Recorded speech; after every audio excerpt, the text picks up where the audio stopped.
자, 그러면 오늘은 출애굽기 43번째 시간입니다. 제목 같이 한번 읽어볼게요. 우리 9번째 십계명과 10번째 십계명입니다. 다 같이 시작.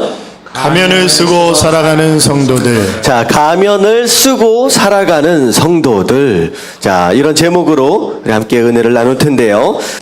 자, 오늘이 십계명 마지막 시간입니다. 우리 2개씩 짝을 좀 지어가지고 우리 5번째 시간까지 왔는데요. 자, 우리가 뭐라고 말씀을 드렸느냐? 십계명이 전체로 보면 2가지로 나눠진다 그랬잖아요. 1계명부터 4계명까지는 누구와의 관계예요? 하나님과의 관계입니다. 자, 그래서 하나님을 사랑하라 라고 하는 것으로 정리가 되어질 수 있다라고 말씀을 드렸고요. 자, 5계명서부터 10계명까지가 이웃과의 관계입니다. 그래서 이웃을 사랑하라 라고 제가 2가지로 맨 처음에 말씀을 드렸어요. 근데 10계명을 조금 더 구체적으로 더 이제 집중해서 좀 보면 사실은 2가지 관계가 아니라 3가지 관계입니다. 그래서 1계명부터 4계명까지는 하나님과의 관계예요. 자, 그리고 5계명서부터 10계명까지를 이웃과의 관계이기도 하지만 그 가운데 8계명과 10계명은 누구와의 관계냐? 물질과의 관계입니다. 그래서 우리 삶 가운데 하나님과 이웃과 물질과의 관계, 이 3가지 관계가 하나님 앞에서 거룩하게 되어져야 한다라고 하는 것이 어떻게 보면 율법의 이제 1차적인 목표와 방향이죠. 이 3가지 관계를 하나님 앞에서 거룩하게 세워가야 한다라고 하는 거. 근데 중요한 건 뭐냐면 지금 이스라엘 백성들이 하나님과 이웃과 물질과의 관계 안에서 거룩하게 되어진다라고 했을 때 당장 금방 이렇게 변화되어질 수 있는 것은 아니다라고 하는 것이죠. 그래서 하나님께서 이 율법이라고 하는 것을 주심으로 인하여서 이 3가지 관계가 제대로 세워져 가고 있는지 우리의 삶을 점검하고 돌아볼 수 있는 기회를 지금 주시는 거예요. 그리고 40년 동안의 이스라엘 광야 가운데서 있어지는 광야의 과정들, 연단의 과정들을 통하여서 조금씩 우리가 닮아져 가고 변화되어져 가고 그리고 거룩하게 되어져 가는 그런 모습들을 하나님께서 지금 기대하고 계신다라고 하는 것입니다. 그래서 지금까지 살펴봤던 이 모든 계명들이 바로 이런 내용들에 대한 거예요. 자, 그리고 나서 자, 오늘은 9번째인데요. 9번째. 자, 다 같이 한번 읽어보도록 하겠습니다. 다 같이 시작. 내 이웃에 대하여 거짓 증거하지 말라. 자, 내 이웃에 대하여 거짓 증거하지 말라. 한마디로 말하면 뭐 하지 말라는 거예요? 거짓말 하지 말라. 이제 거짓말이라고도 하기도 하고 거짓말이라고 하기도 하죠. 자, 거짓말하지 말라라고 하는 거예요. 자, 거짓이다라고 하는 것은 결국은 반대로 얘기하면 정직하지 못하다라고 하는 거, 솔직하지 못하다라고 하는 것으로 생각해 볼 수 있습니다. 자, 이 거짓 증거하지 말라라고 하는 것에서 제가 2가지 핵심을 잡아서 좀 말씀을 드리도록 할게요. 자, 첫 번째가 무엇이냐면요. 첫 번째가 무엇이냐? 다 같이 함께 읽겠습니다. 시작. 하나님의 백성은 이익을 위해 진리를 포기하지 않는다. 자, 하나님의 백성은 이익을 얻기 위해서 진리를 포기하지 않는다. 아무리 많은 것을 얻을 수 있다라고 할지라도 거짓에 대하여 거부할 줄 아는 것이 하나님 백성으로서의 마땅한 태도라고 하는 것이죠. 왜냐하면 하나님 백성은 이익을 쫓아가는 사람이 아니라 뭘 쫓아가는 사람이에요? 진리를 쫓아가는 사람입니다. 뭐를 하면 뭘 얻겠구나, 뭐를 하면 뭐가 유익이 있겠구나, 뭐를 하면 뭐가 괜찮겠구나, 이거 아니라는 거예요. 하나님 백성은 유익이나 이익을 쫓아가는 사람이 아니라 뭘 쫓아간다고요? 진리를 쫓는 사람이 바로 하나님의 백성이다라고 하는 거예요. 자, 그래서 요한 1서 3장 18절과 19절은 같이 한번 읽겠습니다. 시작. 자녀들아, 우리가 말과 혀로만 사랑하지 말고 행함과 진실함으로 하자. 자, 행함과 진실함으로 하자. 그래서 이로써 다 같이 시작. 우리가 진리에 속한 줄을 알고 또 우리 마음을 주 앞에서 굳세게 하리. 다시 말하면 우리가 누구에게 속했다고요? 진리 안에 속한 줄을 알라. 다시 말하면 우리 안에 있는 모든 거짓들을 전부 다 몰아내야 된다. 그래서 우리가 진리 안에 속한 것을 증명하라라고 하나님께서 말씀하시는 거예요. 자, 근데 참 이 거짓이라고 하는 것은요, 참 매력적인 것이기도 하고 어떻게 보면 유혹적인 것이기도 합니다. 자, 왜냐하면 이제 어떻게 보면 내가 눈 한번 찔끔 감고 지나치면 대단한 무엇인가가 들어올 것 같은 그런 유혹들이 좀 있어요. 그리고 내가 입만 꼭 다물면 아무도 모를 것이다 라고 하는 그런 유혹들이 좀 우리 삶 가운데 있을 수 있다라고 하는 것이죠. 네, 결국은 하지만 거짓은 언젠가는 어떻게 돼요? 다 드러나게 되어 있습니다. 그래서 사실 거짓말하는 사람은 이런 속임수에 넘어가서 거짓을 한번 말하면요, 이 거짓을 숨기기 위해서 또 어떻게 해요? 또 거짓말해요. 나중에 그 거짓말을 쓰기 위해 또 거짓말하고, 그래서 나중에 어떻게 되냐면요, 이 거짓이 나중에 한참 커지다 보면 내가 무엇에 거짓말을 했는지 잊어버려. 그래가지고 어느 상황에서 거짓이 들통나거나 탄로날 수밖에 없다라는 거죠. 그래서 이런 유혹들이나 이런 매력 때문에 우리가 넘어가서는 안 된다라고 하는 것이에요. 그래서 거짓말하지 말라라고 하는 것은 사실 거짓으로 증언하지 말라라고 하는 것은 사실 법적인 용어입니다. 법적인 용어예요. 자, 이게 출애굽기 23장 이 뒤에 부분 조금만 가면 이제 설명이 나오는데 잠깐만 보면, 자 보세요. 너는 거짓된 풍설을 퍼뜨리지 말며. 자, 이런 소문 내는 사람들이 있어요, 없어요? 꼭 이런 얘기들을 막 퍼뜨리고 다니면서 주변 사람들을 되게 어렵게 만드는 사람들이 있다는 거, 그거 하지 말라는 거예요. 그리고 악인과 연합하여 위증하는 증인이 되지 말며, 이런 모습들 많이 있죠. 재판장에게 보면 누구랑 서로 짝짝꿍 해가지고 아닌데, 내가 안 봤는데, 그렇지 않는데 다른 얘기들을 재판에서 하는 이야기들을 많이 봅니다. 그래서 우리 정치적으로 이렇게 보면 뭔가를 위해서 이런 조작들을 많이 하는 경우들이 많이 있는데 그거 안 된다라고 하나님 말씀하시는 거예요. 자, 그리고 2절에 보니까 다수를 따라 악을 행하지 말며. 이 얘기는 뭐냐면 남들이 다 그게 맞다라고 할지라도 하나님이 아니다라고 한다면 그게 맞는 거예요? 아니에요? 아니에요. 아니에요. 우리는 다수가 가는 것을 따라가는 사람이 아니라 우리는 뭘 쫓는 사람이다? 아까 얘기했잖아요. 뭘 쫓는 사람이다? 진리를 쫓는 사람이에요. 남들이 다 간다고 한꺼번에 망하면 안 된다는 거죠. 남들이 아무리 100사람이 다 간다라고 할지라도 우리가 그게 아니다라고 생각한다면, 그게 하나님의 뜻이 아니다라고 한다면 단 한 사람 나라도 그 반대 방향을 향하여 갈 줄 아는 모습이 되어야 한다라고 하는 거예요. 세상 사람들 그 따라가는 거 따라가면 안 된다. 그리고 송사의 다수를 따라 부당한 증언을 하지 말며. 이게 다 재판에 대한 내용입니다. 그래서 다른 사람들이 전부 다 이게 맞다라고 할지라도 내가 거짓으로 증언해서는 안 된다라고 하는 것이죠. 자, 그리고 뒤에 3절을 보니까 같이 한번 읽겠습니다. 시작. 가난한 자의 송사라고 해서 두둔하지 말지니라. 자, 이건 뭐에 대한 내용이냐? 인정에 대한 내용입니다. 저 사람 불쌍하다, 그래서 내가 한번 도와주고 싶다라고 한다라고 할지라도 그게 거짓으로 해서는 안 된다라고 하는 거예요. 자, 그리고 6절과 7절 말씀을 좀 더 보면, 너는 가난한 자의 송사라고 정의를 굽게 하지 말며. 인정보다 진리, 정의가 훨씬 더 중요하다라고 하는 거. 그리고 거짓 일을 멀리하며 무죄한 자와 의로운 자를 죽이지 말라. 나는 악인을 의롭다 하지 아니하겠노라. 이게 하나님께서 말씀하신 내용이에요. 그래서 거짓말하면 된다, 안 된다? 안 된다. 재판관에 가도 내가 뭐 어떤 유익을 얻는다라고 할지라도 절대 우리는 거짓말하면 안 된다. 인정이나 동정 때문이다라고 할지라도, 불쌍해서라고 할지라도 우리는 거짓말하면 안 된다라고 하는 것입니다. 근데 이런 거짓에 대한 내용은 재판장 안에서만 일어나는 일이 아니죠. 아까 지금 얘기한다시피 우리 일상생활 안에서도 충분히 일어날 수 있습니다. 그래서 다른 사람들의 삶이나 다른 사람들의 말을 왜곡해서 전하는 그런 행동들도 거짓이다라고 하는 거. 그리고 의도적으로 나쁜 말을 전한다든지, 그리고 의도적으로 별것이 아닌 것 같은데 이렇게 막 부풀려 게을러서 얘기하는 사람이 있어요. 막 과장되게. 그것도 어떻게 보면 거짓이다. 그거 하지 말라. 그리고 어떤 사람은 거짓말하는 것으로 인하여서 누군가의 관계를 뭐 하는 사람이 있어요? 이간질하는 사람이 있다라고 하는 거예요. 관계를 깨어놓는 것에 자기의 입술을 사용하는 사람이 있습니다.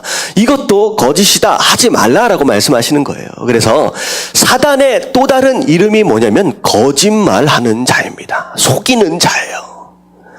하나님의 백성이다, 성도다라고 하면서 우리가 일상생활 가운데 이런 이야기들을 막 퍼뜨리고 다닌다라고 한다면 결국은 어떤 꼴과 똑같으냐면 하나님의 백성이라고 하는 옷을 입고서 누구의 일을 하는 거예요? 사단의 일을 하는 것이나 다름이 없다라고 얘기를 할 수 있습니다. 그래서 우리가 자나깨나 뭘 조심해야 돼요? 이제 불조심이 아니라 자나깨나 말조심을 해야 돼요. 말조심. 우리 옆에 계신 분들하고 인사 좀 해주세요. 말을 조심합시다.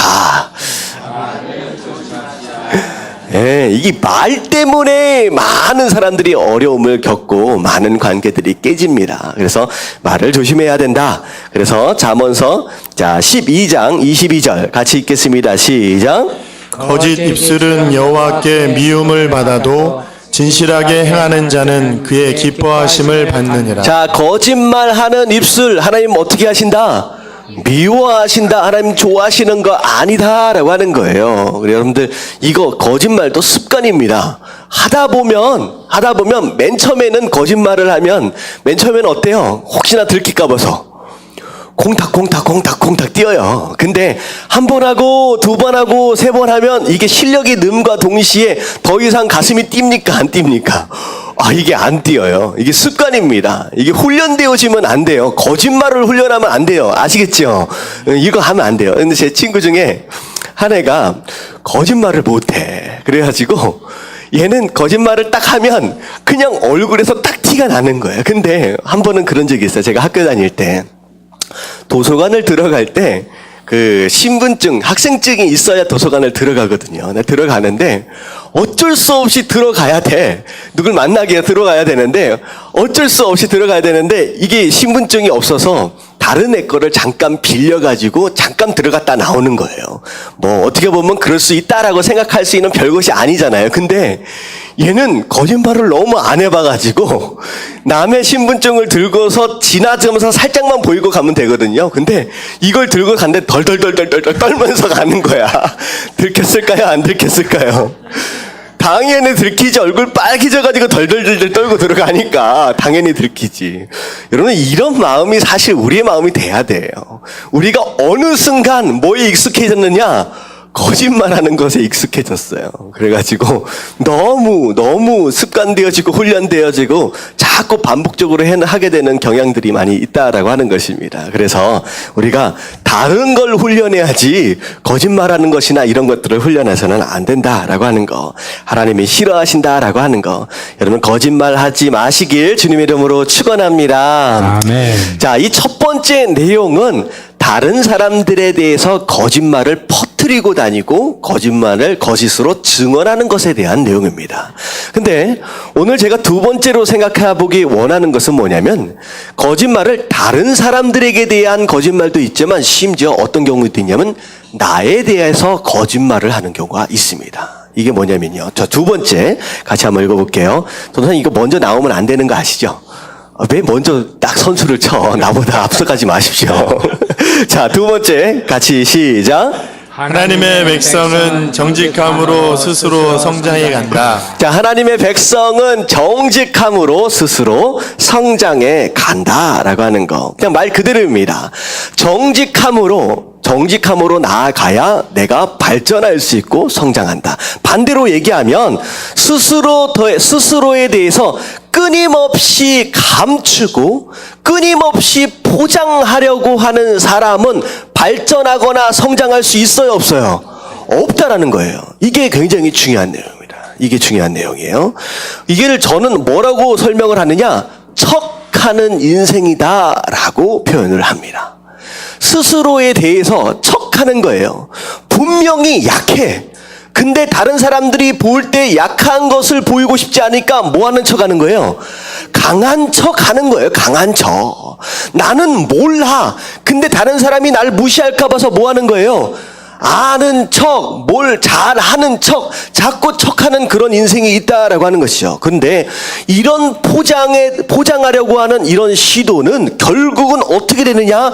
내가 성장하거나 내가 발전하는 데 있어서 큰 장애가 되어진다라고 하는 것이죠. 자, 이게 왜냐면요. 자, 이런 사람들 많이 있어요. 자, 근데 이건 뭐냐면 자기 스스로에 대한 거짓, 자기 스스로에 대한 거짓은 하나님을 떠난 타락한 인간의 대표적인 속성입니다. 자, 자기 스스로에 대해서 거짓말하는 사람, 척하는 인생은 무엇이냐? 하나님을 떠나버린 인생들에 대한 대표적인 속성이라는 거예요. 뭐냐면, 자, 하나님과 함께 있었을 때는 누가 내 인생을 보호하세요? 하나님이 내 인생을 보호하십니다. 내 인생을 보호하세요. 하지만 하나님을 떠나버리는 순간 그때부터는 누가 내 인생을 보호해야 돼요? 내가 내 인생을 보호해야 한다라고 하는 거예요. 그래서 하나님과 단절된 인간이 스스로 자신을 보호하기 위해서 쓰기 시작하는 가면 그게 바로 거짓이다라고 하는 거예요. 내가 살아남기 위해서, 나 스스로 이 땅을 생존하기 위해서 자꾸만 덮어쓰고 이런 행동들이 스스로에 대한 가식으로, 스스로에 대한 거짓으로 나타날 수 있다라고 하는 것이죠. 그래서 하나님 없이 스스로 생존하기 위해서 다른 사람들한테 어떻게 보여야 돼요? 나를 무시하지 못하도록 강해 보여야 하고, 더 있는 것처럼, 더 아는 것처럼, 더 무엇인가 대단한 것처럼 포장해야 하기 때문에 이런 시도들이 발생하고 있다라고 하는 것이죠. 이게 동물의 왕국하고 비슷합니다. 동물의 왕국을 보면 쬐깐한 곤충이나 쬐끄만 동물이 갑자기 적을 딱 만나면 어떻게 해요? 날개를 엄청나게 키워가지고 어떻게 해요? 자기가 뭐한 것처럼, 엄청 크고 강한 것처럼 그렇게 모양새를 위장을 한다라고 하는 거죠. 근데 사람도 마찬가지예요. 자기가 살아남기 위해서 다른 사람들한테 크게 보이기 위해서 이런 포장들을 한다라고 하는 것이죠. 그래서 제가 한 번은 그런 얘기를 들은 적이 있어요. 그 미국에 가면 뉴욕이라고 하는 데가 있는데, 제법 이제 어떻게 보면 이민 사회에서 두 번째로 큰 이제 이민 사회가 뉴욕입니다. 가장 큰 데가 LA고요. 근데 뉴욕을 가면 이런 사람들이 있어요. 한 3분의 1 정도는 전부 다 서울대나 연고대 출신이래요. 3분의 1이. 서로 물어보면 거의 다 서울대나 연고대 나왔대. 한 3분의 1 정도가. 그리고 서울에 있을 때 한 반 정도는 대기업에서 다 일을 했다는 거예요. 이게 뭐냐면요, 미국에 딱 오니까 어떻게 해야 돼요? 스스로 살아남아야 돼. 그러다 보니까 내가 대단한 사람이다라고 하는 걸 포장하기 위해서 일단 뭐 먼저 속이기 시작하느냐? 학력부터 속이기 시작하는 거예요. 웬 서울대생이 여기 다 와 있나 싶더래요. 그래서 어떤 분이 교회에 갔는데 한 교회의 한 3분의 1 정도가 서울대, 연고대 다 그 출신이에요. 그래서 너무 주눅이 드니까 자기도 뭐라고 얘기하다가 거짓말을 하다가 자기가 서울 법대 나왔다고 속인 거예요. 서울 법대 나왔다고. 근데 다 그런 줄 알고 살았어. 한 5년, 6년. 근데 갑자기 새로운 새신자가 한 사람이 딱 들어왔는데 연령이 비슷해. 연대가 비슷한데, 서울 법대를 나왔다네. 그러니까 갑자기 서로 몇 기냐고, 몇 학번이냐고 뭐 하면서 막 자꾸 물어보는 거야. 그러니까 어떻게 돼요, 마음이? 이게 들통날까 봐서 막 조마조마한 거야. 그래서 결국은 안 되겠다, 나 이러다가 병들겠다. 그래서 결국은 고백을 했어요. 내가 서울 법대를 나오긴 나왔는데 그 서울 법대가 아니라 서울에서 제법 떨어진 대학이 바로 서울 법대라고 거기 나왔다고 그런 얘기를 했다는 거예요. 자, 이게 바로 그런 내용입니다. 그러니까 자기 방어를 위해서, 자기가 스스로 보호하기 위해서 자꾸 자기를 포장하려고 하는 시도, 이거는 뭐예요? 타락한 인생의 모습이다라고 하는 거예요. 하나님의 백성은 그렇게 살면 돼요, 안 돼요? 우리가 스스로 포장하거나 우리가 스스로 방어할 필요가 있어요, 없어요? 있어요, 없어요? 없어요. 누가 우리를 보호하십니까? 하나님이 우리를 보호하시고 방어해 주신다라고 하는 거예요. 이건 타락한 인생의 본질이다라고 하는 거죠.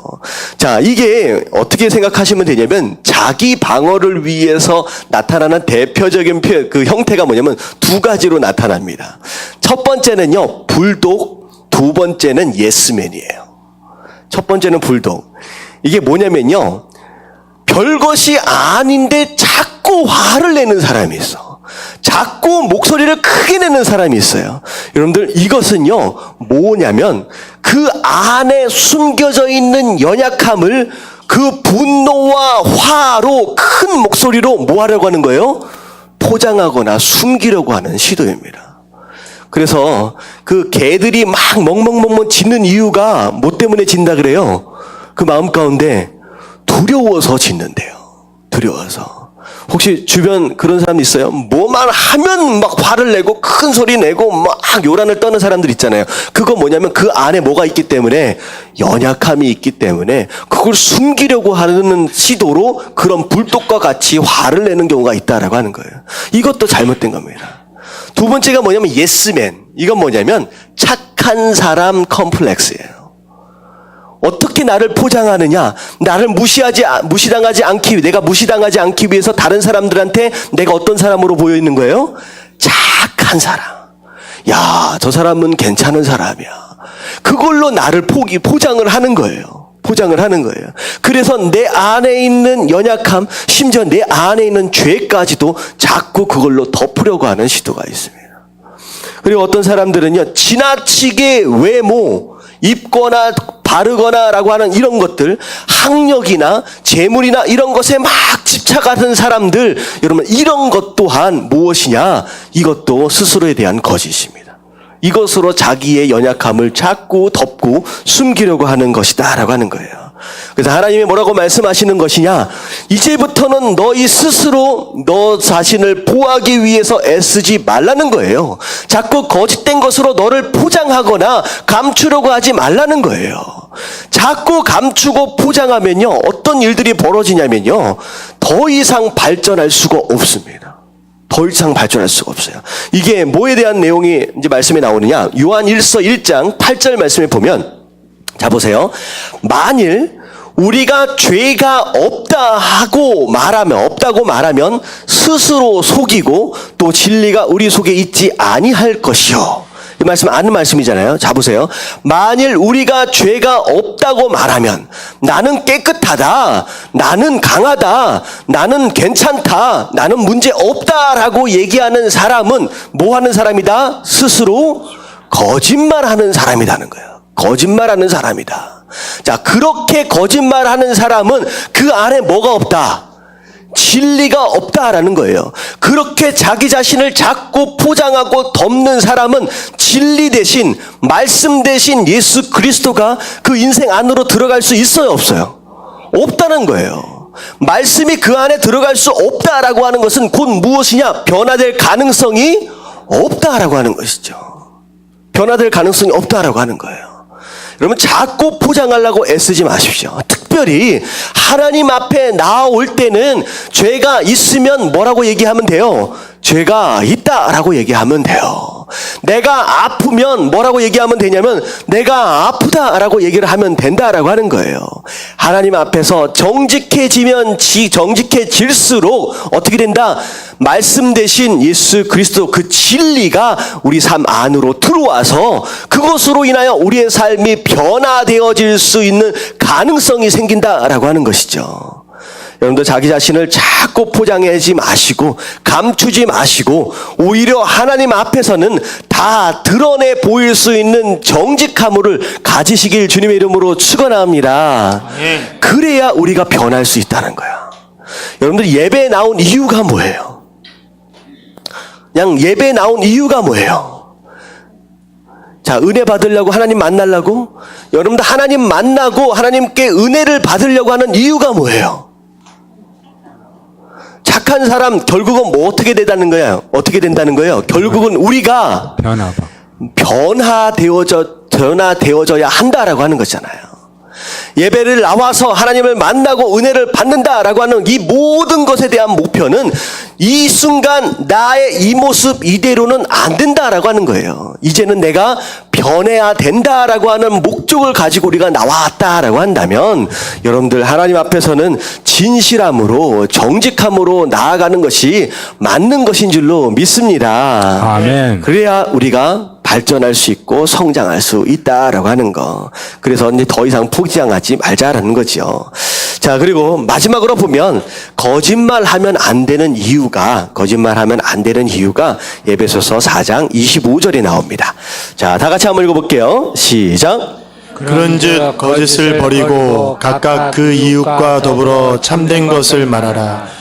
이는 우리가 서로 지체가 됨이라. 자, 거짓을 버려라. 그리고 이웃과 더불어 참된 거 솔직해지자, 정직해지자. 왜냐하면, 이는 왜냐하면이잖아요. 왜냐하면 우리가 서로 뭐가 되기 때문에 지체가 되기 때문이다. 지체가. 우리가 한 몸이기 때문이다라고 하는 거예요. 여러분들, 지체와 지체가 서로 거짓말하는 병이 있어요. 우리 몸 가운데 서로 우리의 몸이 서로가 서로에게 거짓말하는 병이 있어요. 어떤 병이냐? 이게 문둥병입니다. 몸과 몸이 서로 거짓말하는 병이 문둥병이에요. 분명히 아파. 고름이 나고 찢어지고 피가 나. 근데 서로가 서로에게 뭐라고 얘기하고 있느냐? 나는 안 아프다라고 얘기를 하는 거예요. 그러니까 몸과 몸이 서로 거짓말하는 병이 문둥병이에요. 결국은 서로 거짓말을 하는 것으로 인하여서 결국 그 몸은 나중에 어떻게 됩니까? 썩어서 죽게 된다는 거죠. 마찬가지입니다. 우리가 가정 안에서도 마찬가지고 교회 안에 공동체 안에서도 마찬가지고 서로가 서로에게 거짓말을 하면 결국은 문둥병 걸린 그런 공동체, 그런 몸이 되어버리고 결국 결론은 어떻게 되는 거예요? 썩어서 죽게 된다라고 하는 것이죠. 하나님 뭐라고 말씀하시냐? 죽지 말라는 거예요. 서로 거짓말하고 서로 썩지 말라는 거예요. 자, 그래서 하나님의 백성은 남에게도 마찬가지고 나에게도 마찬가지고 거짓말하지 말고 정직함으로 서로 관계를 아름답게 세워가는 것이 하나님 백성으로서의 마땅한 삶이다라고 하는 거 여러분들 깨달아지시길 주님의 이름으로 축원합니다. 아멘. 아멘. 우리 다시 한번 얘기해 주십시다. 거짓말하지 맙시다. 거짓말하지 맙시다. 예, 부부끼리 거짓말하면 돼요, 안 돼요? 안 돼요. 거짓말하면 안 돼요. 솔직해져야 된다라고 하는 거. 자, 여러분들 명심하시길 주님의 이름으로 축원합니다. 자, 두 번째는 열 번째 계명이죠. 다 같이 함께 읽겠습니다. 시작. 내 이웃의 집을 탐내지 말라. 자, 이건 의외로 좀 간단한 계명입니다. 내 이웃의 집을 탐내지 말라. 자, 17절에 나오는 내용인데 여기 보면 내 이웃의 아내나 남종이나 여종이나 그의 소나 나귀나 무릇 이웃의 소유 다 탐내지 말라고 말씀하신 거예요. 근데 여기 보면 사실은 이게 소유에 대한 내용인데 여기 아내가 들어갔어요. 근데 우리가 좀 이해를 해야 될 게 뭐냐면 이때 당시의 아내는 남자의 뭐였느냐? 소유물이었습니다. 그렇기 때문에 오늘날에 이렇게 이 얘기를 하면 여자분들이 좀 섭섭해할 수 있을 것 같아요. 근데 이제 그때 당시에는 소유였기 때문에 재물이었기 때문에 그렇게 이해하면 될 것 같아요. 자, 탐낸다라고 하는 건 결국은 욕심을 부린다라고 하는 거예요. 욕심을 부린다. 자, 욕심이 뭐예요? 욕심이 내 것이 아닌 것을 소유하려는 욕구입니다. 내 것이 아닌 것을 소유하려고 하는 욕구. 이게 욕심이죠. 자, 성경 전체적인 내용들을 볼 때 성경이 말하고 있는 가장 무서운 죄는 두 가지로 나눠집니다. 두 가지로 나눠져요. 첫 번째가 뭐냐면 욕심, 두 번째는 교만입니다. 성경에서 얘기하고 있는 가장 무서운 죄 두 가지를 뽑으면 욕심과 교만입니다. 자, 그래서 인류 최초의 선악과 범죄 있잖아요. 그 범죄도 결국은 뭐 때문에 일어나게 된 것이냐? 이 두 가지예요. 욕심과 교만함이에요. 뭘 욕심 부렸어요? 하나님의 것을 내가 얻고자 한 것이에요. 하나님의 것을. 내 것이 아니거든요. 내게 주어지지 않는 것, 아직 주어지지 않는 것들에 대하여 내가 소유하려고 하는 욕구, 바로 그 욕심이 바로 선악과를 따먹게 된 바로 원인이 되었다는 거죠. 자, 교만이라고 하는 건 뭐냐면, 자, 뭐처럼 되고 싶었어요? 하나님처럼 눈이 밝아지고 싶었다. 하나님처럼 되고 싶었다라고 하는 것. 이게 바로 교만이다라고 하는 것이죠. 이 두 가지 죄가 바로 모든 죄의 원인입니다. 그리고 가장 무서운 죄다라고 하는 것이죠. 자, 그런데 자, 첫 번째 우리 같이 한번 볼게요. 자, 욕심에 대해서 다 같이 시작. 모든 죄의 뿌리는 욕심이다. 자, 모든 죄를 사실 뿌리까지 찾아서 들어가 보면 결국은 욕심이에요. 결국은 욕심이다라고 하는 거. 그래서 야고보서 1장 15절 말씀, 자, 천천히 한번 읽어볼게요. 시작. 욕심이 잉태한즉 죄를 낳고 죄가 장성한즉 사망을 낳느니라. 결국은 처음에 시작은 무엇이냐? 욕심부터 시작돼요. 그리고 이거 욕심이 점점 늘어나서 결국은 뭘 짓게 돼요? 죄를 짓게 되고, 그 죄가 점점 커지는 것으로 인하여서 결국 어디까지 간다는 거예요? 죽게 된다라고 하는 거예요. 그래서 욕심물이면 결국은 죽게 된다라고 하는 것이죠. 그래서 욕심은 모든 죄의 뿌리라고 생각할 수 있습니다. 생각할 수 있어요. 그래서 우리가 죄 짓지 않으려고 하면 뭘 먼저 잡으면 되냐면 욕심을 먼저 잡으면 돼요. 제가 이런 예화를 들은 적이 있어요. 그 호랑이하고 똥개의 차이가 뭔지 아세요? 호랑이하고 똥개의 차이. 돌멩이를 던지면요, 호랑이에게 돌멩이를 던지면 어떻게 돼요? 호랑이는요, 돌멩이를 던지면 돌멩이를 던진 사람에게 달려듭니다. 똥개는 돌멩이를 던지면 어디로 달려들어요? 돌멩이로 달려들어요. 차이를 아시겠죠? 여러분들, 성도가 똥개처럼 가면 안 돼요. 호랑이처럼 가야 된다는 거예요. 뭐냐면 내가 자꾸 짓고 있는 이 죄, 돌멩이에 집중하면요, 이게 해결이 됩니까? 안 됩니까? 안 돼요. 결국은 이 죄의 문제를 해결하기 위해서는 호랑이의 방법, 뭘 먼저 해결해야 되느냐? 이 돌멩이를 던진 그 뿌리를 찾으면 되는 거예요. 그게 뭐냐? 그게 욕심이라는 거예요. 내 안에 있는 이 욕심이 해결되어야 죄의 문제를 해결할 수 있다라고 하는 것이죠. 그래서 뿌리가 뭔지를 잡는 것이 가장 중요한 것이다라고 하는 거. 자, 그렇다라고 한다면, 자, 욕심은 어떻게 잡을 수 있어요? 자, 욕심이 뿌리라고 하는 걸 알았어요. 이 뿌리를 빨리 뽑아야 되는데, 이 욕심이라고 하는 뿌리를 어떻게 뽑을 수 있느냐? 어떻게 뽑을 수 있어요? 자, 두 번째 같이 한번 읽겠습니다. 시작. 감사하면 욕심을 이길 수 있다. 자, 방법은 딱 하나밖에 없어요. 감사하면 됩니다. 감사하면. 자, 마지막 말씀 한번 제가 말씀을 좀 드리도록 하겠습니다. 자, 빌립보서 4장 6절부터 7절까지 말씀인데, 자, 이 말씀을 이게 집중해서 잘 봐야 돼요. 천천히 한번 읽어볼게요. 다 같이 시작. 아무것도 염려하지 말고 다만 모든 일에 기도와 간구로 너희 구할 것을 감사함으로 하나님께 아뢰라. 그리하면 모든 지각에 뛰어난 하나님의 평강이 그리스도 예수 안에서 너희 마음과 생각을 지키시리라. 자, 6절 처음 부분에 보면 아무것도 염려하지 말라라고 얘기했어요. 아무것도 염려하지 말라. 그리고 염려하지 말고 뭐 하라 그랬어요? 기도와 간구. 그리고 뭐 하러? 감사함으로 하나님께 아뢰라. 감사함으로 하나님께 아뢰라. 그러면 하나님께서 뭘 지켜주신다? 너희의 마음과 생각을 지켜주신다. 더 이상 염려하지 않도록 그 마음을 하나님께서 붙잡아 주신다라는 거예요. 자, 아시겠죠? 자, 염려하지 말라. 염려를 어떻게 해결할 수 있느냐? 기도하고 간구하라. 특별히 감사함으로 하나님께 아뢰라. 그러면 염려할 수밖에 없는 그 상황 가운데서도 너희의 그 마음을 염려로부터 내가 보호해 줄 것이다 라고 하는 말씀이에요. 자, 염려가 뭐냐? 자, 여기서 염려가 뭐냐?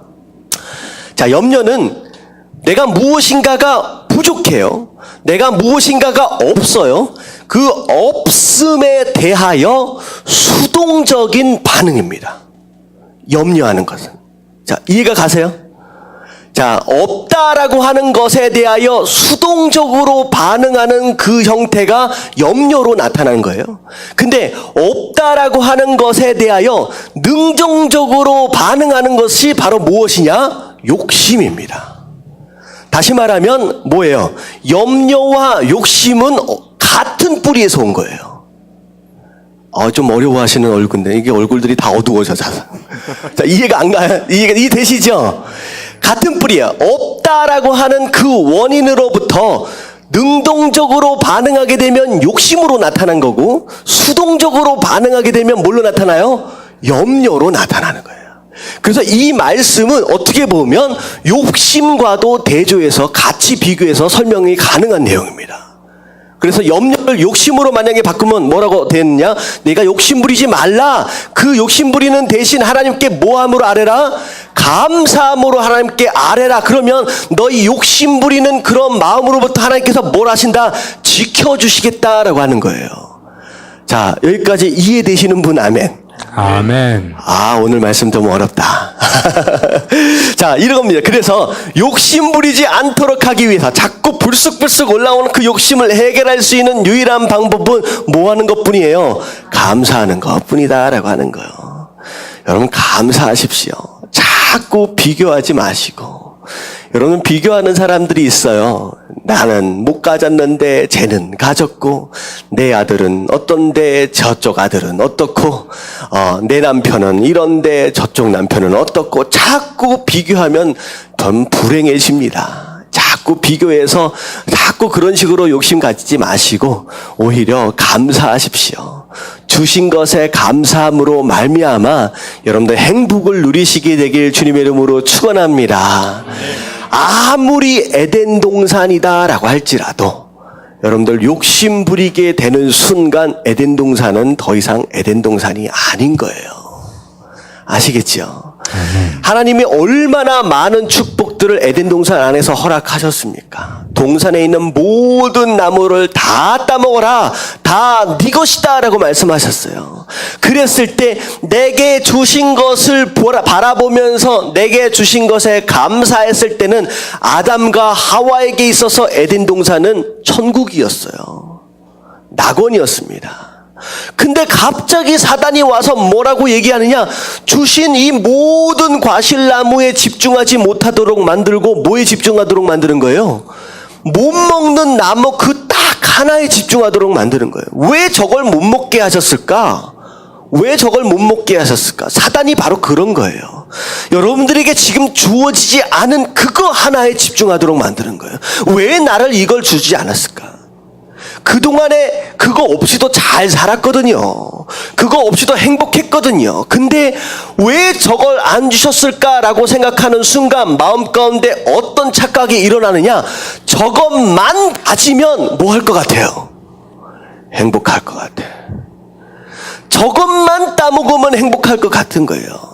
성경 안에 있는 모든 내용이 다 그 내용입니다. 탕자의 비유도 마찬가지예요. 둘째 아들, 아버지 집 안에 있을 때 행복했어요? 불행했어요? 다 누리고 행복했잖아요. 근데 갑자기 무슨 생각이 들으냐? 아버지를 떠나서 저 밖에만 가면 뭐 해질 것 같은 거예요? 행복해질 것 같은 거예요. 그런 유혹들을 사단이 우리에게 준다라고 하는 거. 여기서 넘어가면 안 된다는 거예요. 감사하십시오.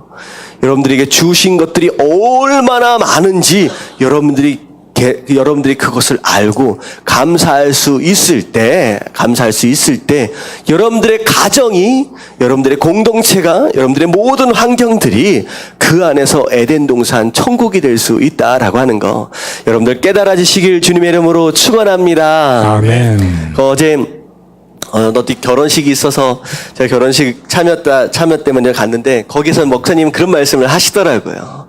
서로가 부족한 것 때문에 계속 지적하고 저것도 바꿔야 되고 저것도 바꿔야 되고 하면 부부가 서로 어떻게 된다? 서로 어떻게 돼요? 불행해집니다. 여러분들, 내가 변하는 게 얼마나 어려운지 우리가 알잖아요. 이게 변화가 쉽게 일어납니까? 안 일어납니까? 진짜 안 일어납니다. 내 안에, 나의 변화도 그렇게 힘들어요. 근데 자꾸 결혼 생활 안에서 무엇을 시도하느냐? 내 남편을 뭐 하려고 해요? 자꾸 고쳐보려고 애를 써.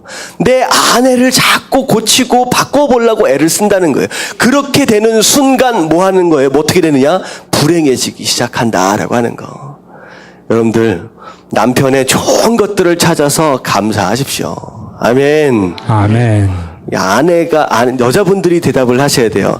남편의 좋은 것들을 찾아서 감사하시길 주님의 이름으로 축원합니다. 아멘. 뭐 이런 말씀 하니까 눈 씻고 찾아봐도 하나도 없는데요. 이러면 안 돼요. 반드시 있어요. 반드시. 왜 있느냐? 그래서 결혼했잖아요. 좋은 점이 없었으면 왜 결혼을 했겠어요? 좋은 점이 있어요? 없어요? 있잖아요. 이게 신혼이기 때문에 바로 나오네. 우리 박 지사님 숨어 계셔. 박 지사님 자세를. 우리 최 지사님 좋은 점이 있어요? 없어요? 뭐 이게 대답을 안 해. 너무 오래 살아서. 찾아보면 있다니까. 그래서 결혼했잖아요. 그래서 서로 좋은 점의 매력에 끌려가지고 결혼했거든. 찾아서 감사하십시오.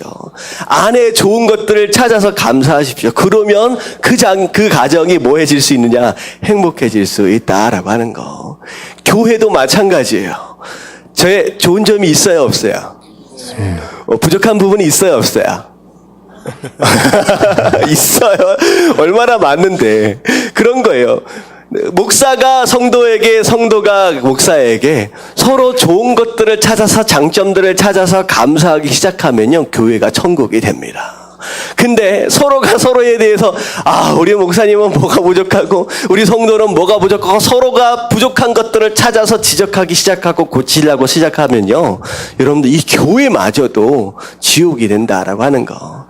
여러분들 얼마나 간단한 원리입니까? 여러분들 깨달아지시길 주님의 이름으로 축원합니다. 그리고 나서 가정과 교회 안에서 실천하십시오.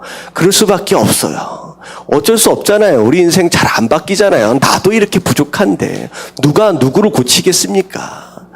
예수님께서 그걸 고치시기 위해서 이런 거예요. 예수님이 이 땅에 내려오실 때 고쳐라, 바꿔라 라고 한 다음에 사랑해 주신 게 아니에요. 그 모든 것들을 품고 그냥 사랑해 주셨다라고 하는 그 예수님의 사랑을 기억하시고 서로 감사할 수 있는 저와 여러분들 되시길 주님의 이름으로 축원합니다. 아멘. 그래서 우리 다음 주에 모일 때는 가정이 점점 더 행복해져서 모여야 된다라고 하는 거 여러분 아시겠죠? 아멘. 네, 오늘 두 가지 말씀을 드렸습니다. 첫 번째, 뭐 하지 말라? 거짓말하지 말라. 남들에 대해서 이상한 얘기들을 하고 다니지 마시고 말을 조심하십시오. 그리고 자꾸 나 자신을 뭐 하려고 애쓰지 말라? 포장하려고 애쓰지 말라. 그러면요, 여러분들 변화할 수 없고 고침받을 수 없어요. 포장하지 마십시오. 자, 두 번째, 뭐 하지 말라? 탐내지 말라. 욕심 부리지 말라. 모든 죄의 뿌리는 욕심에서 있어요. 욕심이라고 하는 뿌리를 뽑아야 되는데, 방법은 딱 하나. 어떤 방법? 감사밖에 없어요. 여러분들 주어진 모든 것들에 감사하심으로 말미암아 우리의 삶 가운데 모든 죄악들을 다 쫓아내 버리시길 주님의 이름으로 축원합니다. 아멘. 아멘.